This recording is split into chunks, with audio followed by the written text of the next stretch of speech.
paguyuban serta stakeholder di lingkungan SD 2 Ngasinan yang berbahagia.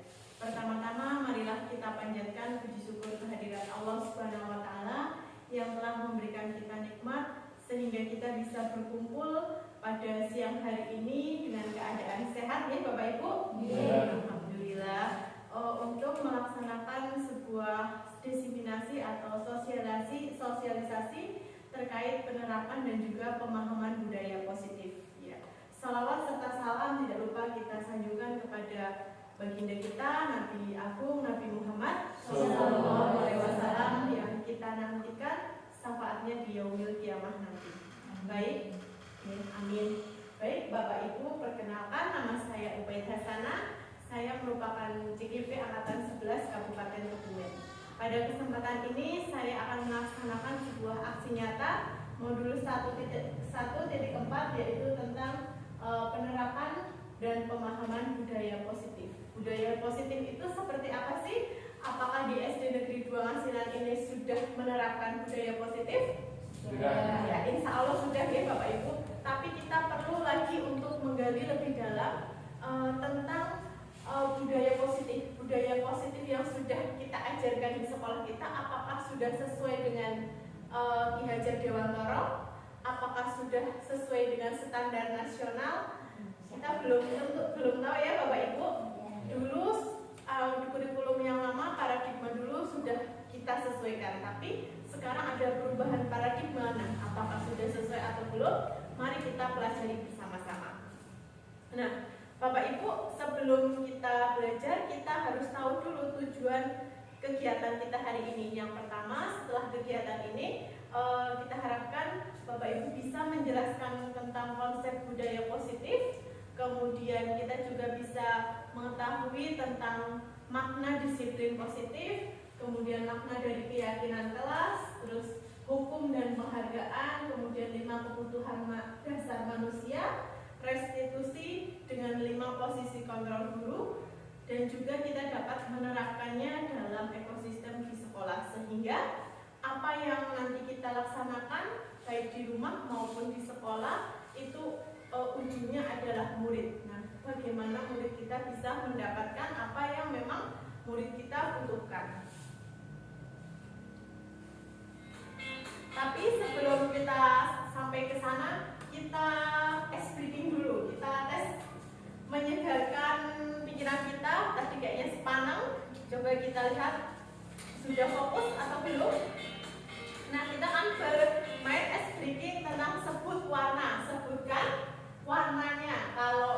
Kalau ini tulisannya kuning. Oh, kalau ini warnanya apa? Merah. Merah apa oranye? Oh, merah juga. Merah. Ya. Kita sebutkan warnanya. Siap ya Bapak Ibu? Sebutkan warnanya, jangan tulisannya. Contohnya, tulisannya kuning dibaca? Nah.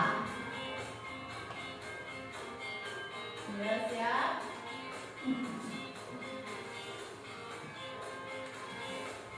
Masih di level muda, Bapak Ibu.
merah, kuning, hijau,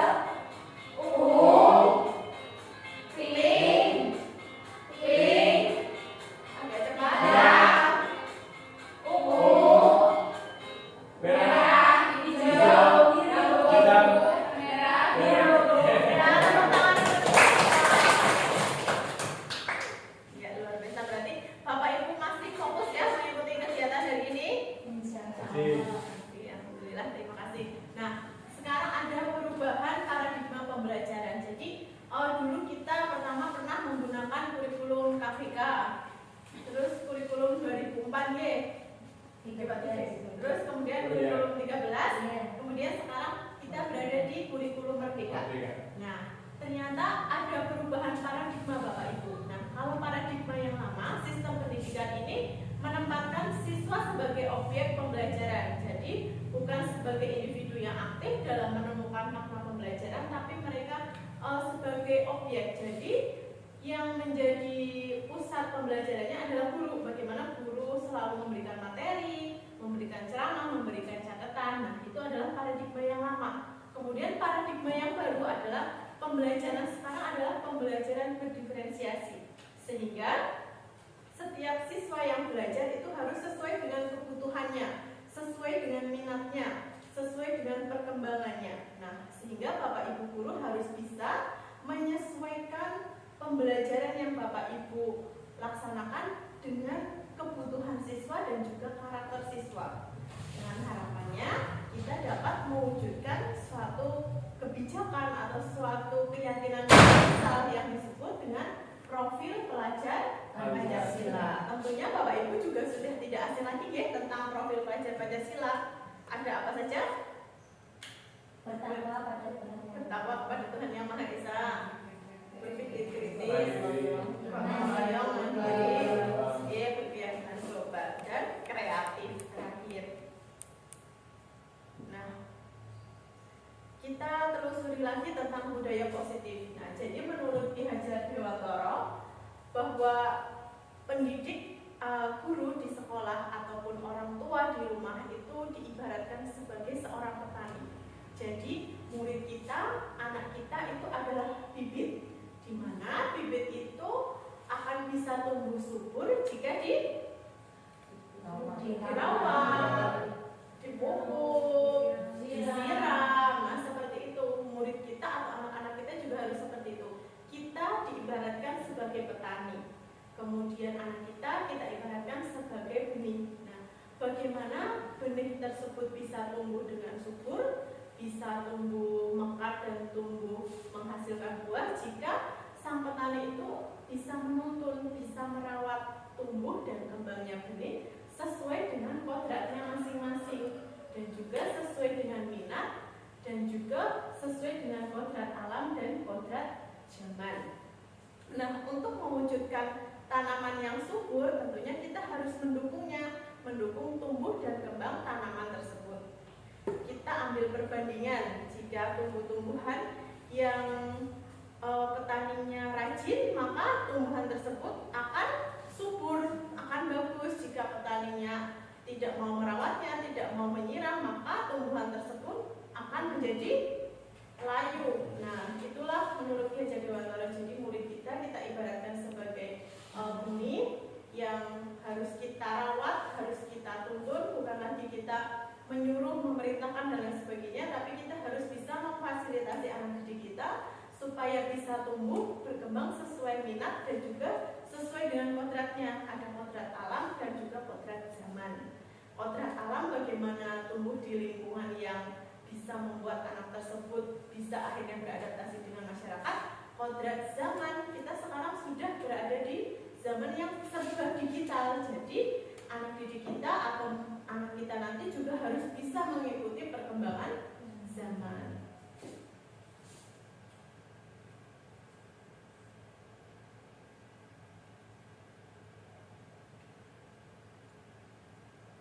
Nah, coba Bapak Ibu kita amati di lingkungan sekitar kita, murid-murid kita bagaimana berinteraksi dengan guru. Apakah saling bertegur sapa? Ya. Apakah Bapak Ibu guru menyapa murid-murid di dibalas dengan sapaan, ada interaksi ya. Kemudian bagaimana jika ada konflik antara murid dengan murid atau murid dengan guru? Kita cari solusinya, kita ajak untuk berdiskusi. Nah, kemudian sekarang Bapak Ibu berpasangan dengan sebelahnya ya. Yang satu adalah A, bertugas mengepalkan tangan. Kemudian sebelahnya adalah B, bertugas untuk membuka tangan yang sebelahnya. Jadi misalnya Pak Tuki dan Bu Rohana, Pak Tuki berusaha menggenggam tangannya, tangan kanan. Bagaimana dengan apa Pak Tuki? Istilahnya di dalam sini ada sesuatu yang sangat berharga yang harus Pak Tuki pertahankan. Jangan sampai diberikan. Kemudian Bu Rohana sebagai rekan atau sebagai B berusaha bagaimana caranya untuk membuka tangan Pak Tuki sehingga apa yang ada di dalamnya itu bisa Bu Rohana dapatkan atau Bu Rohana. Coba seperti itu. Berusaha video pas lagi ngerebut. Ya coba Bu Rohana berusaha untuk membukanya.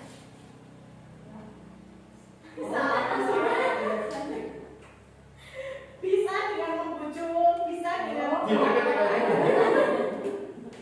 Coba dong.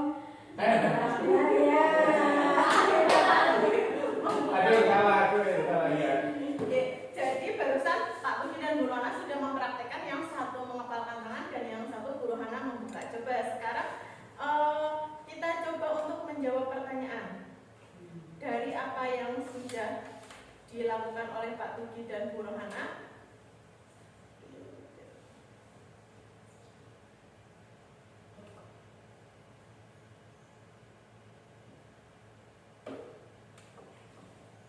Nah, sekarang pertanyaannya sebelahnya yang menjawab ya, Bu Rodia. Pertanyaan yang pertama, apakah Anda ataupun rekan Anda yang B membuka tangan Anda? Dibuka. Apa alasannya kok akhirnya dibuka oleh Pak Bu Rohana? Pak Tuki menyerahkan diri. Pasrah. Kemudian nomor 2, Bu Nur, apakah Anda berusaha untuk menutup kepala Anda tadi ketika disuruh untuk menggenggam? Sebenarnya berusaha ya. Iya. Terus pada akhirnya dibuka atau tidak? Dibuka. Kemudian nomor 3, dalam kegiatan itu sesungguhnya siapa yang memegang kendali? Apakah Bu Rohana atau Pak Tuki? Pak Tuki atau Bu Rohana? Ada yang Bu Rohana, ada yang Sebenarnya sama-sama memperjuangkan sih. Dua-duanya sama-sama memperjuangkan ya. Iya, jadi tadi Pak Tuki berusaha untuk mempertahankan. Tapi yang saya berusaha dengan sekuat tenaga untuk membuka. Nah, walaupun dengan cara apa? Ya, walaupun dengan cara apapun, artinya tadi lingkungannya dari Pak Tuki itu Pak Tuki berusaha mempertahankan ya. Tapi ternyata bisa terbuka karena terayu atau terpengaruhi oleh lingkungan. Bu Rohana diibaratkan sebagai lingkungan. Nah, sebenarnya akhirnya terbuka dan tidak itu dikendali siapa? Menyerah atau tidaknya di siapa? Pak Tuki ya, betul. Jadi memang lingkungan itu mempengaruhi. Lingkungan itu akan berperan kepada tumbuh kembangnya karakter siswa kita. Tetapi yang paling mempengaruhi atau yang memegang kendali adalah individu tersebut, diri tersebut. Jika anak kita sudah kita didik dengan karakter yang baik, seperti apapun bentuk lingkungannya, insya Allah dia akan berpegang teguh terhadap karakter yang sudah tertanam di dalam diri anak kita.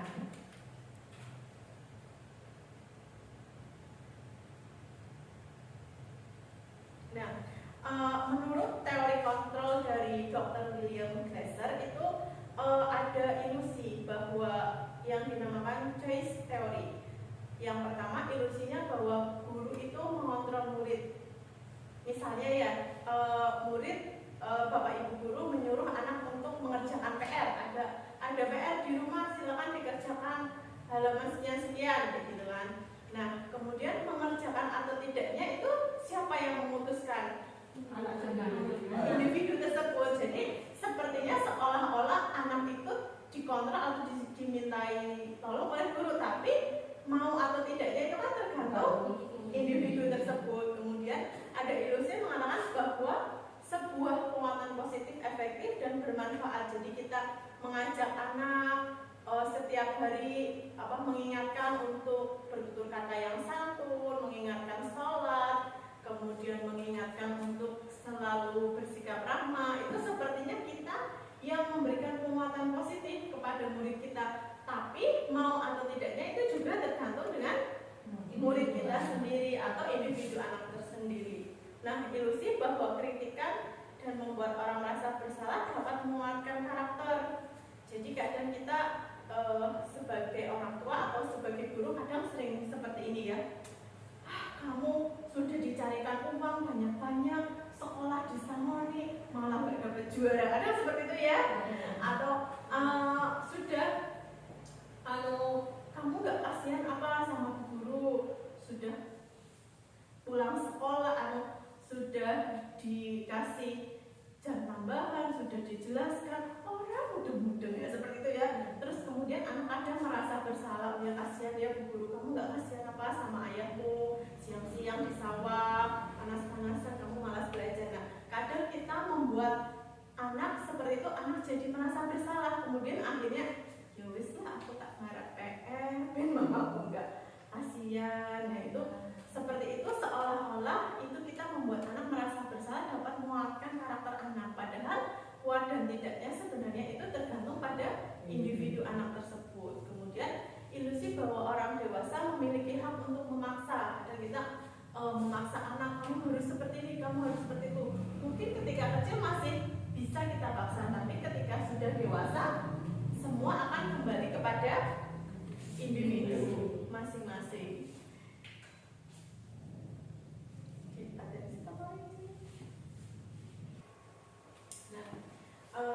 Jadi dalam rangka menciptakan lingkungan yang positif, salah satu strateginya yaitu kita tinjau kembali bagaimana penerapan disiplin yang ada di sekolah kita. Apakah sudah efektif atau masih ditinjau kembali? Apa sesungguhnya arti dari nilai disiplin itu? Apa kaitannya dengan kebajikan? Jadi ada nilai disiplin, ada juga nilai-nilai kebajikan. Jadi apa kaitannya antara nilai disiplin dan juga nilai-nilai kebajikan yang universal tersebut?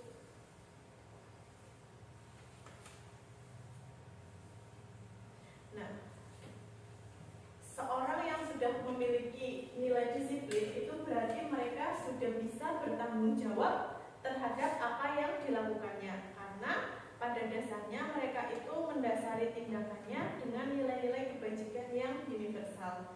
Sebagai seorang pendidik, tujuan kita adalah menciptakan anak-anak yang memiliki disiplin diri sehingga mereka bisa berperilaku dengan mengacu pada nilai-nilai kebajikan yang universal dan memiliki motivasi intrinsik bukan motivasi ekstrinsik. Jadi motivasi intrinsik itu motivasi yang hadir dari dalam diri.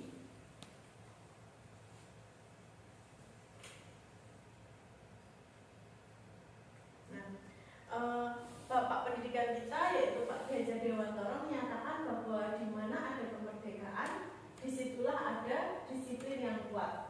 Sungguh pun disiplin itu berarti self-disiplin, yaitu kita sendiri yang mewajibkan diri kita untuk dengan sekeras-kerasnya, tetapi itu sama saja, sebab jika kita tidak cukup cakap dalam melakukan self-disiplin, wajiblah penguasa lain mendisiplinkan kita. Dan peraturan demikian itu adalah harus ada dalam suasana yang merdeka. Jadi walaupun lingkungan kita disiplin, tapi kalau kita tidak disiplin, maka kita tidak akan bisa berperilaku disiplin. Dan disiplin itu harus ditanamkan di lingkungan yang merdeka. Jadi apapun bentuknya, jika diri kita disiplin, bagaimanapun lingkungannya, kita akan tetap disiplin.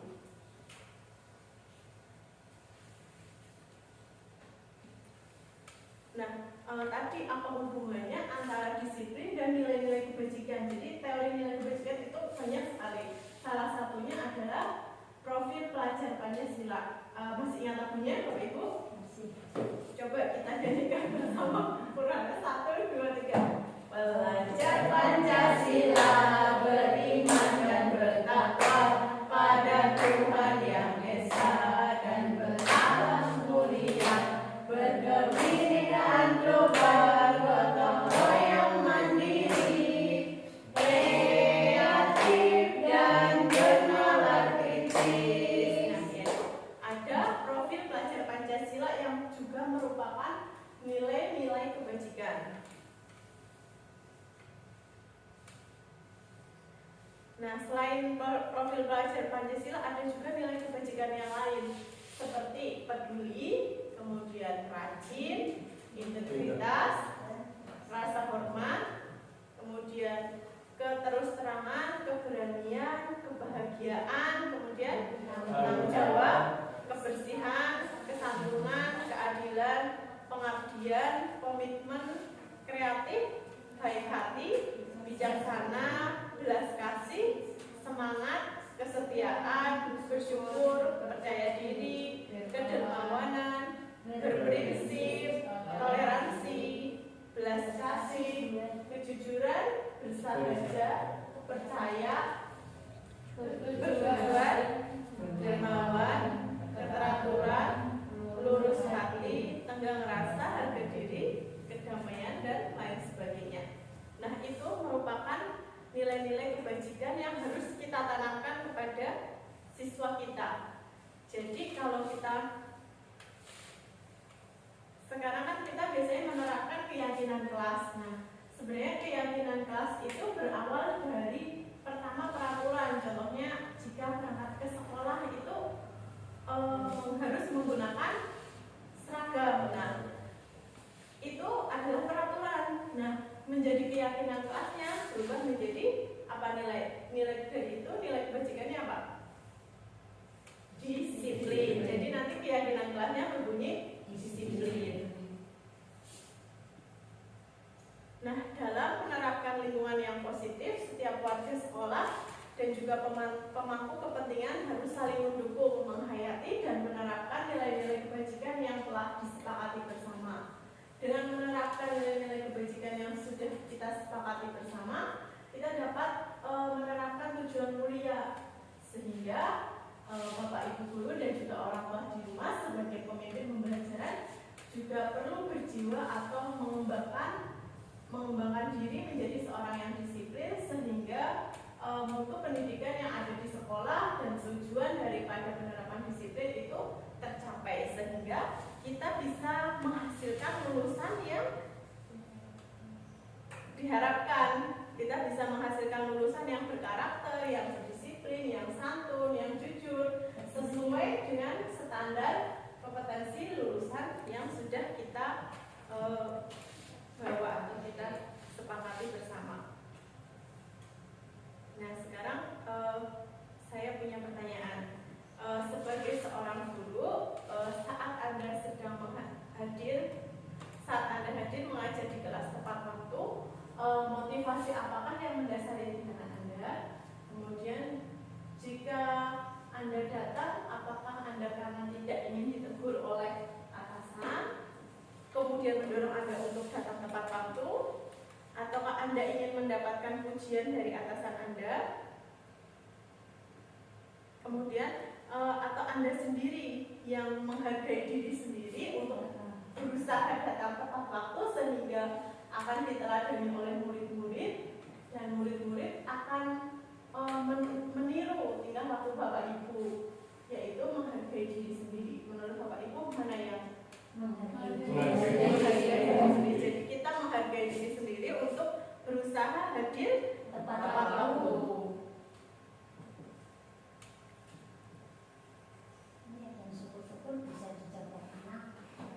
Iya, tapi sebenarnya kita memberikanlah pelanggan dengan perbuatan ya Pak. Nah, kemudian IFA menguasai pelajaran matematika, sehingga pada saat jam pelajaran tersebut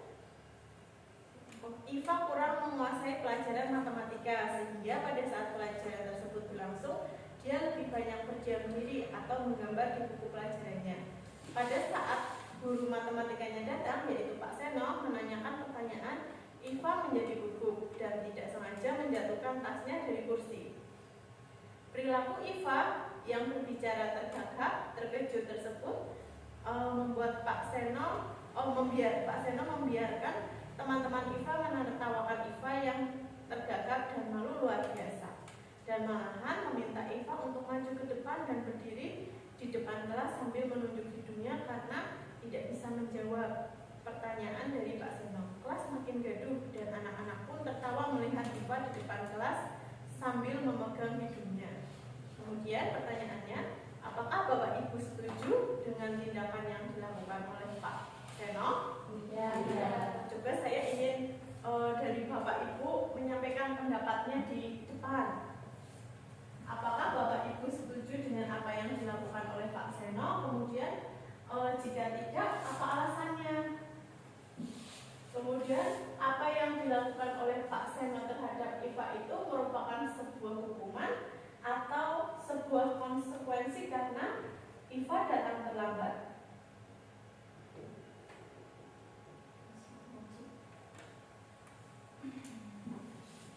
Ya, Bu Nur, maju ya.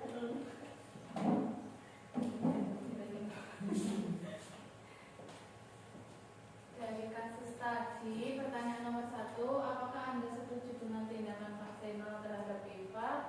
Jawaban saya tidak setuju, karena dari tindakan Pak Seno itu justru malah mengecilkan rasa percaya diri dari Iva, dan kayak apa ya, intinya anak jadi tidak berani dan lebih takut gitu. Kemudian tindakan Pak Seno terhadap Iva adalah sebuah hukuman atau konsekuensi. Menurut saya itu adalah sebuah hukuman, karena membuat anak menjadi lebih tidak percaya diri, mungkin malah bisa anak menjadi takut dan minder gitu. Ya, makasih, tepuk tangan.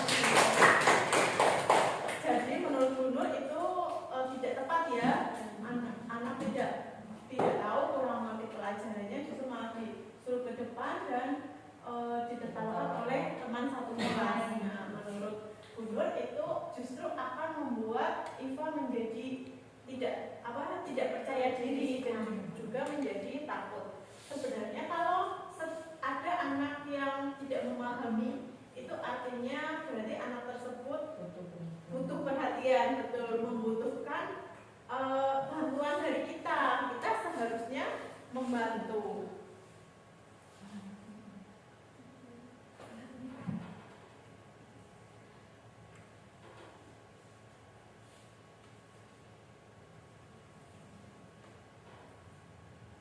Nah, kita lihat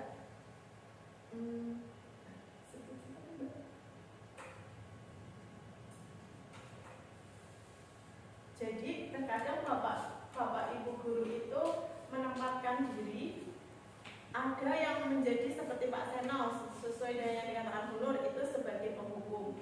Kemudian kadang juga Bapak Ibu guru itu menempatkan diri sebagai membuat anak merasa bersalah. Nah, tidak jarang juga Bapak Ibu guru menempatkan diri sebagai teman, kemudian sebagai pemantau, dan yang paling bagus adalah sebagai manajer.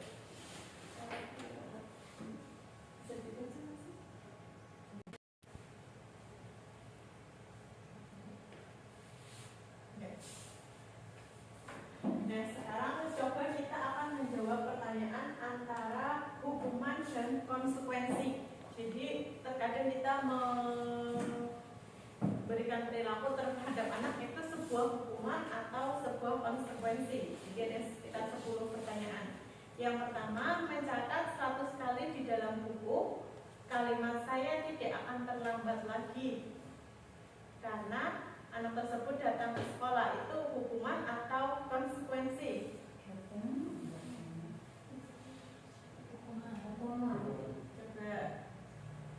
Ini adalah konsekuensi.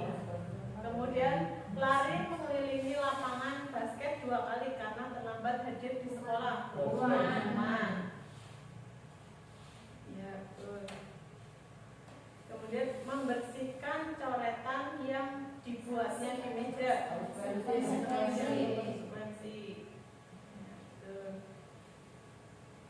Kemudian murid diminta untuk push up 15 kali karena tidak menggunakan masker.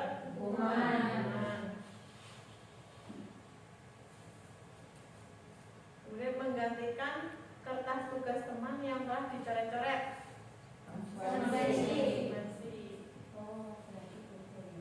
Jadi hukuman dan konsekuensi ternyata berbeda. Harus ke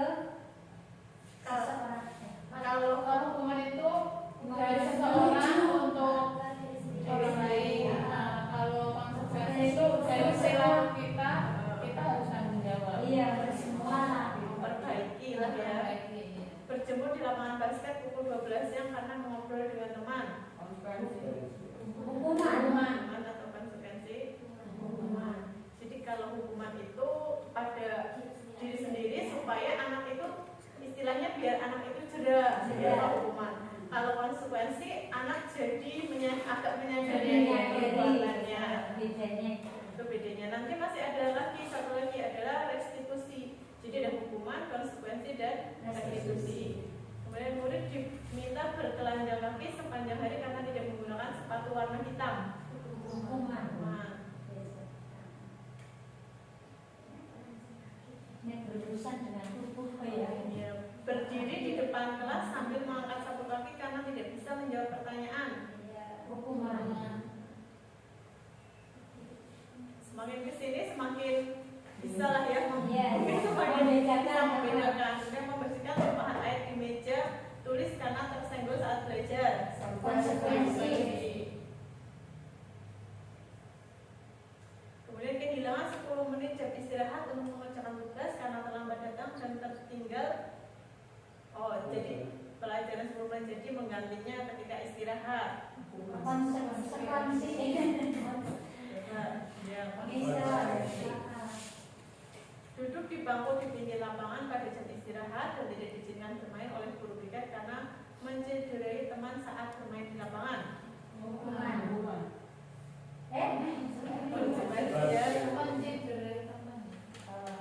Terlambat hadir di pembelajaran daring 15 menit dan diminta untuk tinggal 15 menit sesudah kelas. Konsekuensi. Kemudian lari mengelilingi lapangan basket 2 kali karena terlambat 10 menit. Hukuman. Kemudian membersihkan WC sekolah karena mematahkan pensil kawannya. Hukuman.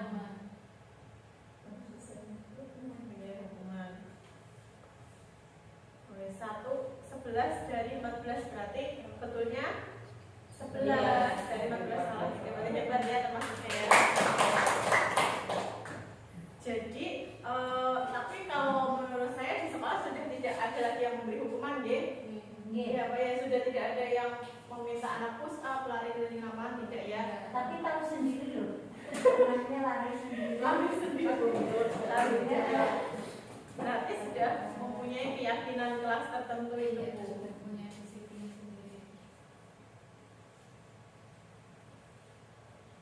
Yang dari Jan Bosen dalam bukunya Restitusi atau Restitution School Discipline mengemukakan bahwa guru perlu meninjau kembali penerapan disiplin di ruang-ruang kelas mereka selama ini. Jadi kita perlu meninjau kembali apa selama ini kita menerapkan hukuman atau konsekuensi. Nah, apakah sudah efektif, apa sudah berpusat dan memerdekakan serta memandirikan murid, bagaimana dan mengapa. Melalui serangkaian riset dan berdasarkan pada teori kontrol William Glasser, Bosen berkesimpulan bahwa ada 5 posisi kontrol yang diterapkan oleh guru, orang tua, ataupun atasan dalam melakukan kontrol. Nah, kelima posisi kontrol tersebut ada penghukum tadi, kemudian pembuat rasa bersalah, teman, pemantau, atau manajer. Jadi kita dengan anak kita atau dengan murid kita sebagai posisi kontrol apa selama ini itu kita telah lebih lanjut. Nah, 5 posisi kontrol ada bisa jelas ya,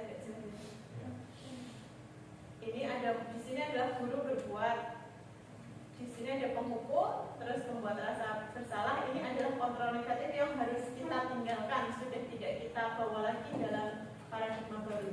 Kemudian perilaku kontrol yang positif itu ada teman dan pemantau, sebagai teman atau sebagai pemantau. Kemudian yang terbaik ini adalah menimbulkan motivasi intrinsik kepada murid kita. Itu kita berperan sebagai manajer.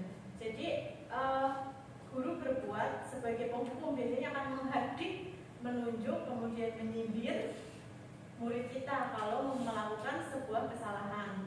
Jika guru tersebut atau orang tua tersebut mengambil kontrol sebagai pembuat rasa bersalah maka mereka akan berceramah atau menunjukkan rasa kekecewaannya terhadap kelakuan dari anak kita. Kemudian kalau kita sebagai teman, menempatkan diri sebagai teman, kita akan membuatkan alasan-alasan untuk murid-muridnya. Jadi kayak terlalu dekat sebagai teman, memaklumi kesalahan murid itu adalah kontrol sebagai teman. Kemudian sebagai pemantau akan menghitung udah berapa kali nih enggak mengerjakan PR, nah itu sebagai pemantau. Kemudian kalau sebagai manajer, kita akan mengajukan pertanyaan-pertanyaan yang akan membangun karakter dari murid kita. Kemudian kalau sebagai penghukum, kata-katanya sering keluar dari Bapak Ibu, kalau kamu tidak akan melakukannya, saya akan. Kalau kamu tidak mengerjakan PR, berarti kamu tidak naik kelas. Nah itu sering ada ya Mas ya. Sering. Itu berarti itu sebagai penghukum. Kemudian membuat rasa bersalah. Kamu sudah mengecewakan Bapak ya, kamu sudah mengecewakan Ibu ya, dari lomba kok nggak menang. Ada seperti itu ya Bu. Terus kemudian berperilaku sebagai teman, lakukanlah untuk Ibu, tolong ya. Tolong ya, nanti bantu Ibu menyapu ya. Itu sebagai teman. Kemudian sebagai pemantau, coba diteliti lagi peraturannya apa. Hari ini hari Senin memakai baju apa? Coba kalau kamu tidak memakai sepatu warna hitam, apa konsekuensinya, apa sanksinya? Itu sebagai pemantau. Kemudian jika sebagai manajer, kita ingatkan kembali apa yang kita yakini. Coba keyakinan di kelas kita apa? Oh disiplin. Contoh disiplin seperti apa? Oh harus berangkat sekolah tepat waktu. Nah seperti itu. Terus kalau hari ini kamu tidak datang terlambat, bagaimana cara kamu untuk memperbaikinya? Bagaimana cara Mas atau Mbak untuk menyelesaikan permasalahannya? Jadi kalau kita sebagai manajer itu kita hasilnya akan menguatkan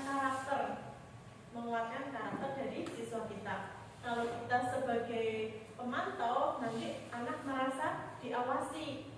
Tapi kalau kita sebagai teman, terkadang anak menjadi ketergantungan ketika tidak melakukan apa yang anak itu jadi tergantung kepada guru. Ada apa-apa, cobalah teman guru ini seperti itu. Kemudian kalau kita sebagai pembuat rasa bersalah, maka anak kita akan sering berbohong, sering menyangkal karena anak tersebut menjadi tidak nyaman menjadi nggak enak kepada guru atau orang tua. Kemudian jika kita menempatkan diri sebagai penghukum, maka kedepannya anak akan menjadi pemberontak, pendendam dan suka menyalahkan orang lain. Nah, dampaknya nanti murid bisa mengulangi kesalahannya lagi jika sebagai penghukum. Kemudian jika sebagai pembuat rasa bersalah, maka nanti anak menjadi rendah diri, merasa gagal dan tidak berharga. Kemudian jika sebagai teman, anak menjadi tergantung, tidak mandiri dan tidak bisa memutuskan.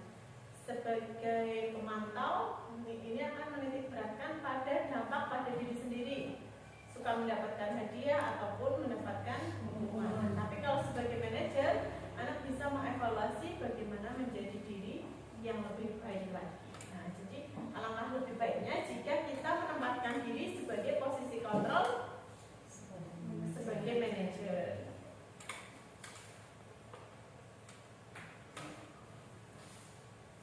Nah, kemudian tadi sudah ada konsekuensi dan juga sudah ada hukuman. Nah, sekarang ada sebuah pemikiran baru, yaitu menggunakan restitusi sebagai sebuah cara untuk menanamkan disiplin positif kepada murid. Restitusi itu adalah sebuah proses menciptakan kondisi bagi murid untuk memperbaiki kesalahan mereka.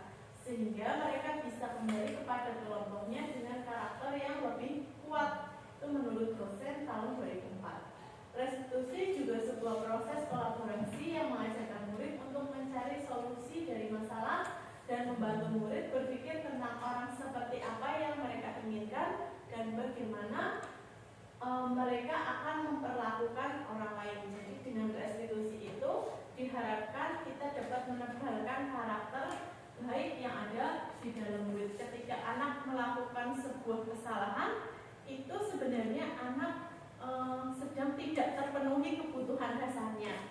Nah, bagaimana cara kita menguatkan? Salah satunya adalah dengan pendekatan restitusi, bukan lagi hukuman ataupun sanksi.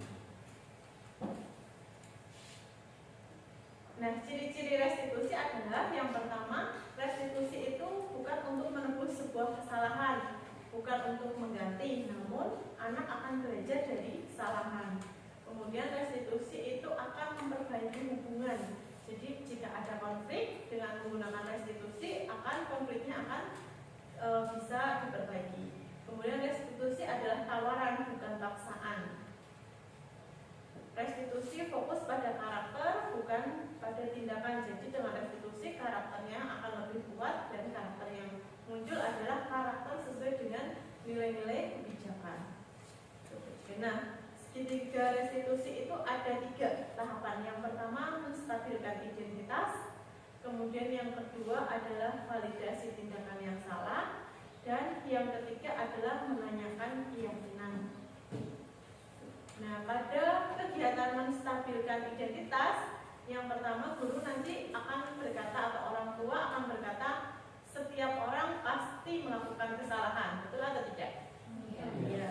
Kemudian kamu bukanlah satu-satunya yang pernah melakukan ini, seperti itu. Terus kemudian ketika setelah menstabilkan identitas, kemudian memvalidasi tindakan yang salah. Misalnya anak tidak mengerjakan PR, kita bisa bertanya, kamu tentu punya alasan mengapa melakukan hal tersebut. Anak mencuri uang, kamu tentu punya alasan kenapa kamu mencuri uang. Kemudian adakah yang lebih efektif untuk mendapatkan apa yang kamu butuhkan? Nah, setelah itu kita akan menanyakan keyakinan kelas apa yang sudah kita sepakati. Kemudian terakhir kita akan menanyakan, kamu ingin menjadi orang yang seperti apa sih nantinya? Seperti itu. Restitusi fokus pada solusi dan dapat mengembalikan murid yang berbuat salah pada kelompoknya. Nah, ini adalah contoh kegiatan restitusi kepada murid.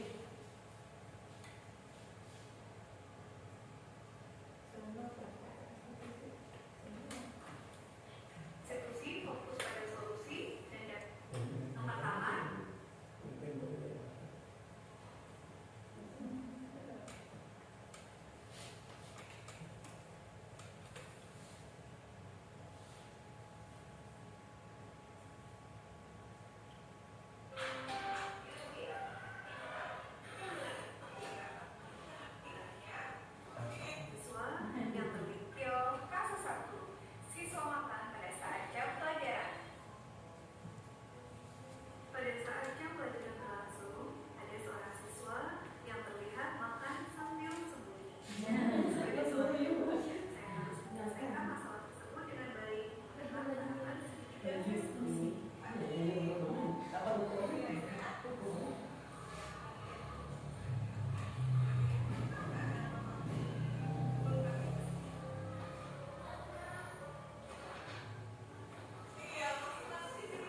menstabilkan identitas, kemudian memvalidasi tindakan, dan yang terakhir adalah menanyakan keyakinan. Nah, nanti Bapak Ibu akan mempraktekkan segitiga restitusi tersebut dengan beberapa kasus yang sudah saya buat. Kita bagi kelompok dulu dengan cara berhitung. Ada 3 kelompok. Itu bagi 1, 2, 3, 1, 2, 3, 1, 2, ya 1 dengan 1, 2 dengan 2, 3 dengan 3. Ini kelompok 1 di sini.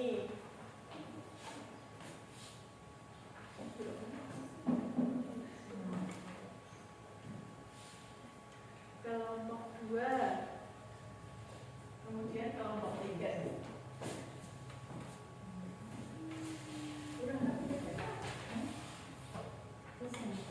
Kelompok ada berbeda.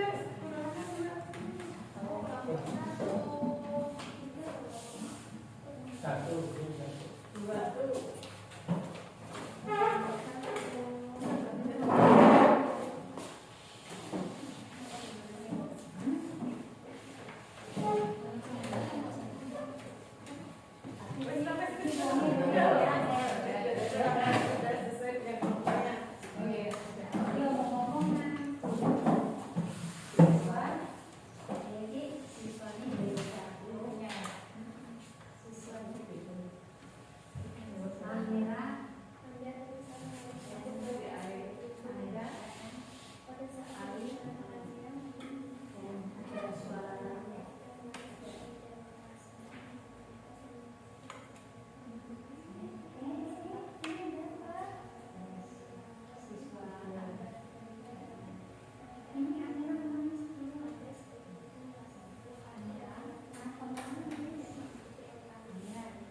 Ini kan itu.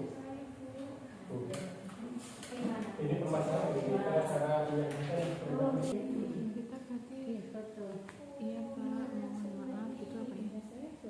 ya ini dengan pertanyaan kayak gini sudah mengarahkan kita untuk jujur. Terus nanti kita menjawab di sini kan? Ya. Kita berkata, iya Pak Guru, mohon maaf, saya melakukan kesalahan dan saya sudah berbohong pada Bapak. Ini ada apa? Ini Ini Amira menangis Bu Guru. gue wong liya kudu Itu bareng aja. Oh iya. Ya, Ibu dulu. Ini ada apa ya? Ini Amira menangis Bu Guru. Amira kenapa menangis? Ali mengejek saya Bu. Gimana coba mengecek? Wow, nilainya jelek nih. Punya saya lebih bagus. Oh begitu. Ya sudah, tersenyum dong. Nanti ibu panggil si Ali. Ali, tolong masuk sini, duduk dan di sini. Iya Bu Guru. Tadi Amira menangis, katanya tidak kamu. Benar enggak? Iya Bu. Tadi saya mengejek Amira soalnya nilai saya lebih bagus. Ali, buat salah itu tidak apa-apa. Tidak ada manusia yang sempurna, tapi mari kita cari solusinya. Karena tadi Amira menangis dan bersedih. Iya Bu, maafkan saya. Kamu pasti punya alasannya untuk melakukan itu, hal tersebut. Saya merasa bangga Bu, nilaiku lebih bagus. Mungkin Iya betul, kamu memang hebat. Nilainya bagus. Kamu sudah bekerja dengan keras Ali, tapi saat hal yang terjadi membuat rugi orang lain. Ya Bu Guru, saya membuat Amira menangis. Coba Ali, kamu tentu masih ingat ya, keyakinan di kelas kita yang sudah kita coba sebutkan.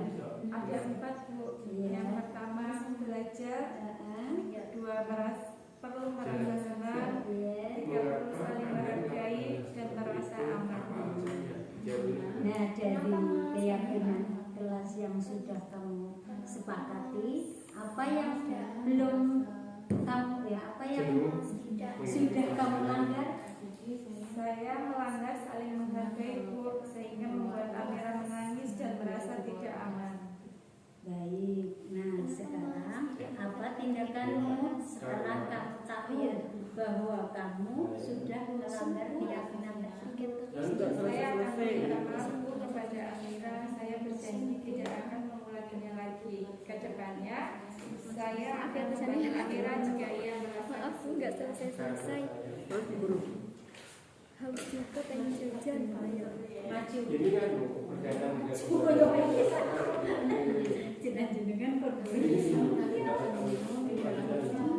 ini kan tadi kita kan aku bilang mesti kelas sih. kenapa ada melakukan seperti itu apa kita karena kita di dalam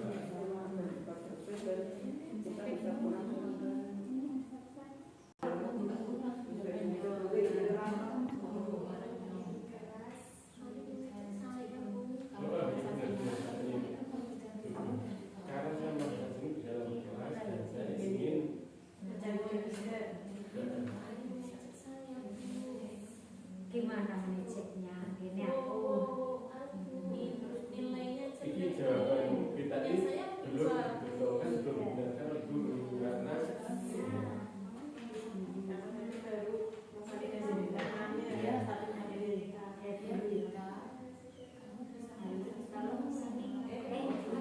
oh begitu ya sudah senyum dong. Nanti ibu akan memanggil si Ari.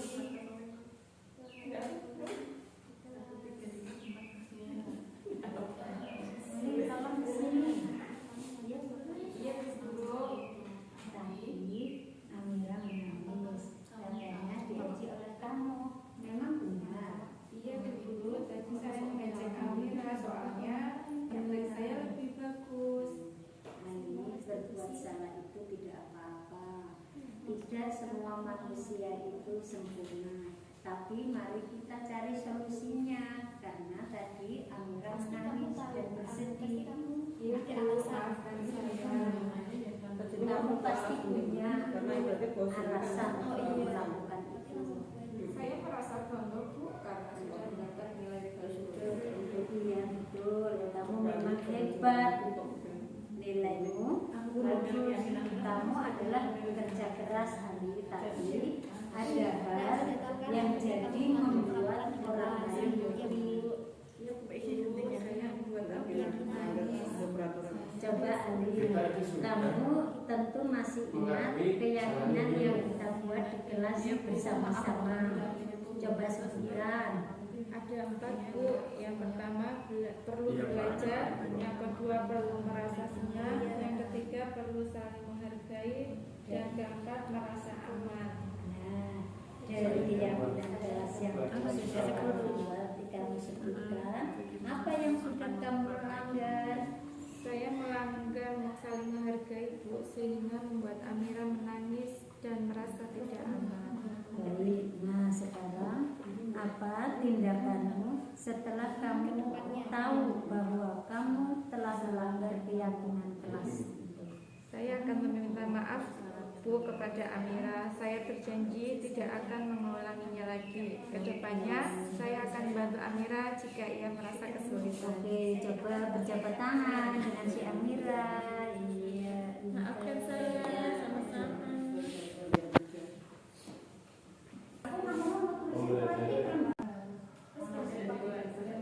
Nah, sekarang sudah selesai berdiskusinya.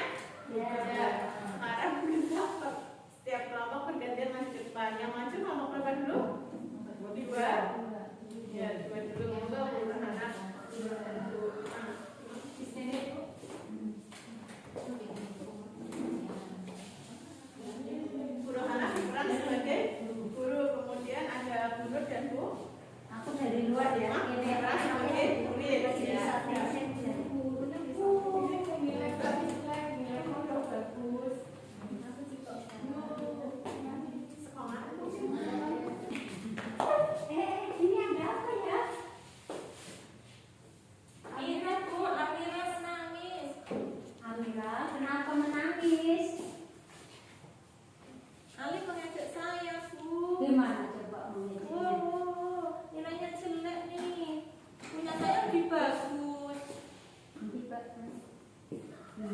Oh begitu, ya sudah tersenyum ya.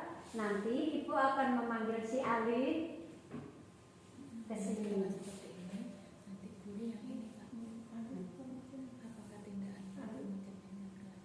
Ali tolong sini.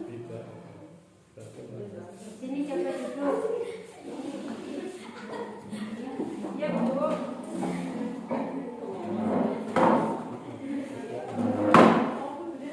Tadi Amira katanya menangis. Katanya diejek kamu ya. Memang benar. Iya Bu Guru, tadi saya mengecek Amira soalnya nilai saya lebih bagus dari Amira. Ali, berbuat salah itu tidak apa-apa. Tidak semua manusia yang sempurna, tapi mari kita cari solusinya. Karena tadi Amira menangis dan bersedih. Iya Bu, maafkan saya.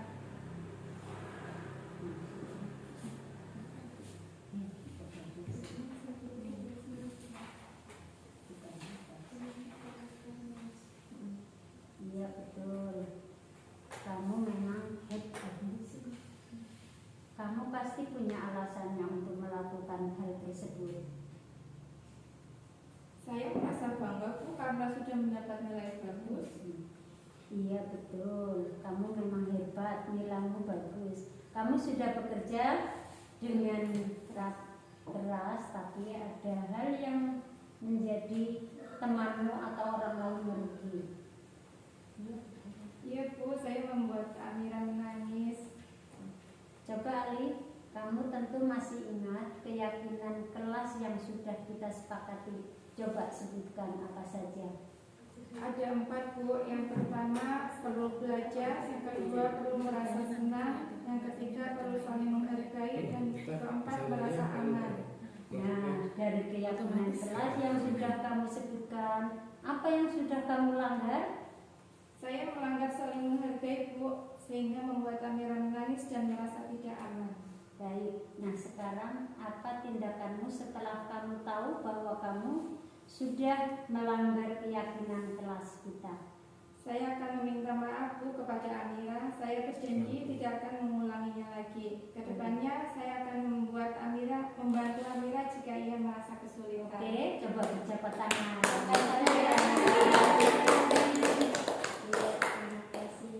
Oh itu pas 3 orang ya, ini pas 2 orang ini. Tepuk tangan untuk kelompok 2. Sekarang kelompok 1. Selamat siang. Iya. Saya mau manggil anak yang namanya Bita. Silahkan. Ya, silahkan ke meja. Akan ada pembinaan sedikit berkaitan dengan disiplin kelas. Sering terjadi kalian pada saat pelajaran itu suka keluar kelas. Benar? Hal seperti itu? Betul Pak Guru, saya sering keluar kelas. Karena saya perutnya mules. Oh gitu. Ya. Tetapi Bita disuruh ke UKS tidak mau. Apakah Bita berbohong? Jujur saja dengan Pak Guru. Karena setiap manusia pernah berbuat kesalahan dan tidak ada yang sempurna. Mohon maaf Pak Guru, iya saya berbohong. Karena saya merasa bosan di kelas, saya ingin cari udara segar di luar Pak Guru. Mengapa Anda melakukan hal seperti itu dan apa alasannya? Saya bosan di kelas Pak, saya ingin keluar, ingin lihat matahari sama udara yang segar. Oh, ya Bita, kamu bisa merasa senang melakukan hal seperti itu. Iya. Tetapi, apakah kamu tahu hal tersebut dapat merugikan diri sendiri dan merugikan murid-murid lain? Iya Pak, saya salah. Tindakan saya itu dapat merugikan saya dan juga teman-teman. Teman-teman jadi terganggu karena saya sering keluar. Ya, sekarang kamu melakukan kesalahan tersebut. Terus untuk memperbaikinya apa yang akan kalian lakukan? Saya tidak akan mengulangi lagi, Pak.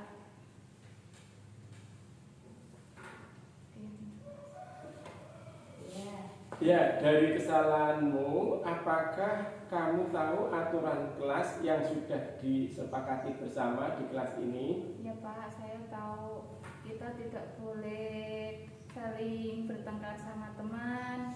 Terus yang kedua, tidak boleh keluar saat jam pelajaran dan harus saling menghormati sama teman juga, Pak. Baiklah, hal tersebut berarti kalian sadar telah melakukan kesalahan dan aturan kelas harus disepakati ya. Ya Pak. Terus tindak lanjutnya bagaimana setelah melakukan kesepakatan ini? Saya akan mentaati kesepakatan yang sudah kita buat dan saya tidak akan mengulanginya lagi, Pak. Ya. Maaf ya, Pak. Terima kasih, semoga kita tetap senang di kelas, mengikuti pelajaran seperti teman-temannya. Ya, terima kasih, Terima Pak. kasih. Ya, luar biasa dari kelompok 1. Kemudian yang terakhir kelompok 3 ada Bu Diam, Bu Rodiah, dan Bu Nuri.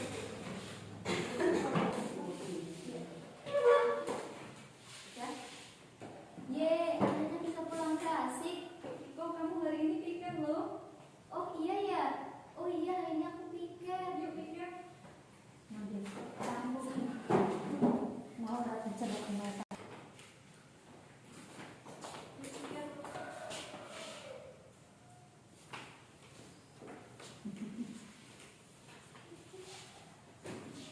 Kok aku nyapu dari tadi nggak selesai-selesai sih? Bosen banget.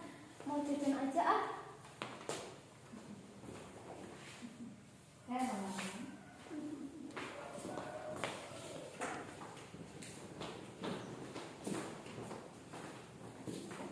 Oh, kamu hari ini piket. Kok cepet banget sih selesai. Teman-teman itu masih nyapu. Ngapain kamu keluar? Ayo piketnya dilanjutkan. Kenapa kamu tidak melaksanakan piket itu? Duduk sini. Kamu tahu kan kalau piket kelas itu merupakan tanggung jawab kita bersama.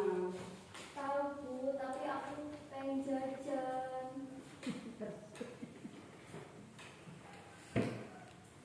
Iya, tapi bosen. Setiap piket pasti nggak selesai-selesai.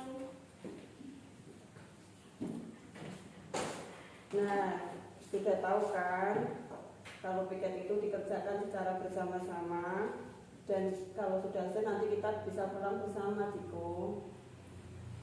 Iya Bu, maaf ya Bu. Ya, besok lain kali jangan diulangi lagi ya, Ciko. Artinya kamu itu belum menerapkan apa keyakinan di kelas yang diterapkan di kelas, Ciko. Iya Bu, besok lagi saya tidak akan mengulanginya lagi. Ya sudah, sekarang kamu melanjutkan piket lagi terus pulang bersama temanmu ya. Iya Bu, siap. Maaf ya Bu. Ya, besok jangan diulangi lagi gitu.